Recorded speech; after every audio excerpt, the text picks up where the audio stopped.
Сәлеметсіңдер ме оқушылар? Бүгінгі біздің сабағымыз 56-шы сабақ, отбасы мүшелерінің мамандықтары және қос сөз. Қос сөз дегеніміз ол қосарлану немесе қайталану арқылы бір ұғым ретінде жасалған сөздер, яғни қос сөздер мағыналық, тұлғалық жағынан әртүрлі, жасалу тәсіліне қарай қосарлама және қайталама қос сөз болып екіге бөлінеді екен. Қосарлама қос сөз өзара мәндес немесе қайшы мәндес сөздердің қосарлануынан жасалады екен. Мысалы, ата-ана, салт-ана, құрт-құмырсқа, ер-тоқым, күні-түні, азды-көпті, үлкенді-кішілі, ертелі-кеш деген секілді. Қайталама қос сөз ол бір сөздің қайталанып айтылуынан жасалады. Мысалы, сөйлей-сөйлей, төбе-төбе, қолма-қол, жекпе-жек, бірқатар қос сөздердің екінші сыңары жеке қолданылмайтын мағынасыз сөздер болып келеді екен. Мысалы, оқта, текте, анда, санда, ырың, жырың қос сөз десес арқылы жазылады. 40-шы тапсырма мәтінді мұқият тыңда дейді. Әке-шешем қойшы болды, айдалада ақ боз үй, айналаның бәрі бұйра-бұйра құм. Сексеуіл жусанды дала, бір отар малды шеген құдықтан суарады. Бір отарда 1000-ға жуық қой бар. Құдықтың басындағы айналмалы ағаш шығыр арқылы түйеге арқан байлап қауға тартамын. Бірақ қауғаға 30 литрдей су сияды. Әкем қауғадағы судың ағаш науаға құйып тұрады.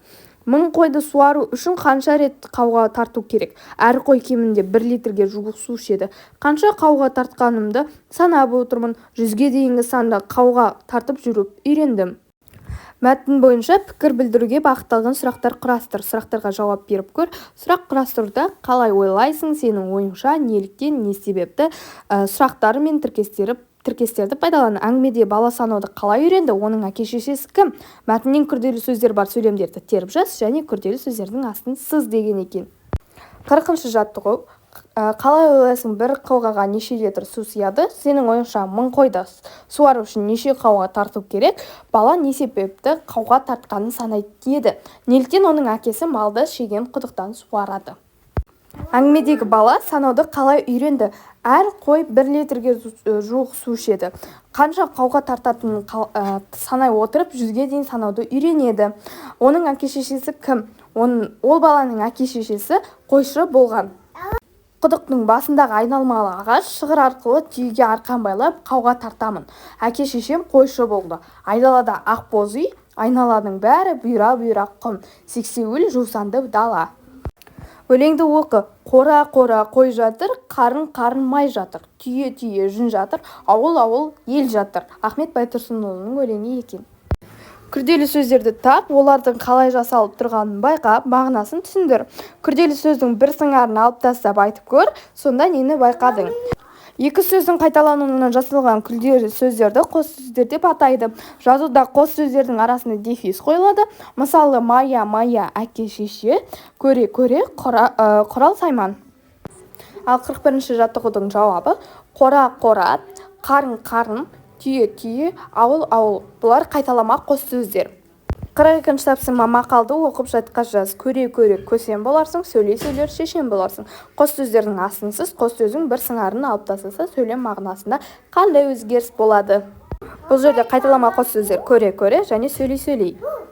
43-ші тапсырма берілген қос сөздердің суреттегі қай мамандық иесіне қатысты екен? Тап. Киім-кешек, көйлек-көншек, тіге-тіге, құрал-сайман, ыдыс-аяқ, жеміс-жидек екен.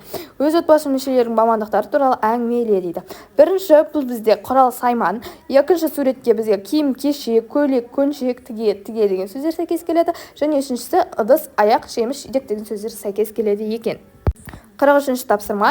Менің анам дәрігер, ал әкем теміржолшы болып жұмыс жасайды. Ал үлкен ағам студент мамандығы агроном. Ал мен мамандықты енді таңдаймын. Бірақ та болашақта медбике болғым келеді. Бұл мамандық қазір елімізде тапшы. 44-ші тапсырма. Қос сөздерді оқып шығып, көшіріп жаз. Биік-биік, ыдыс-аяқ, кіп-кішкене, көйлек-көншек, анда-санда, қарқ, жап-жасыл. Қос сөздердің құрамындағы сөздерге назар аудар. Өзің таңдаған қос сөздерді қатыстырып, бірнеше сөйлем құра. Атамның үйінде жап-жасыл алмалар бар. Биік-биік таулармен бұлтарласып жатыр. Анда-санда кітапханадан ертегі алып оқимын. Айдостың әзіліне достары қарқ күлді. 45-ші тапсырма. Қарамен жазылған сөздерді қос сөзге айналдырып, сөйлемдерді көшіріп жаз. Қос сөз сөйлемге қандай мағына Сүйгенін байқа, қос сөзді құрап тұрған сыңарларды салыстыр дейді. Балалар қардан аққала жасап ойнап жүр. Үсті бастары қар-қар. Биік-биік таулар алыстан көз тартады. Айгүлдің шашы желмен желп-желп етті. Жанат бұған қуана-қуана келісті. 46-шы тапсырма кестеге қара және түсіндір. Қайталанма қос сөз. Бір сөздің қайталануынан жасалған қос сөздер мая-мая. Бірінші сыңарына қосымша жалғану арқылы жасалған қос сөздер бет-бет. Екінші сыңарына да қосымша жалғану арқылы жасалған қос сөздер үйді, үйімізге. Бірінші сыңары күшейткіш буын арқылы жасалған қос сөздер сап-сары. Қосарлама қос сөз. Екі сыңарының да мағынасы бар қос сөздер құрбы, құрдас. Бір сыңарының мағынасы жоқ қос сөздер бала-шаға. Екі сыңарының да мағынасы жоқ қос сөздер ығы-жығы. Ал балалар, осымен бүгінгі біздің сабағымыз аяқталды. Арнаға тіркеліп, лайк басып, комментарий жазуды ұмытпаңдар. Келесі сабақта кездескенше сау болыңдар.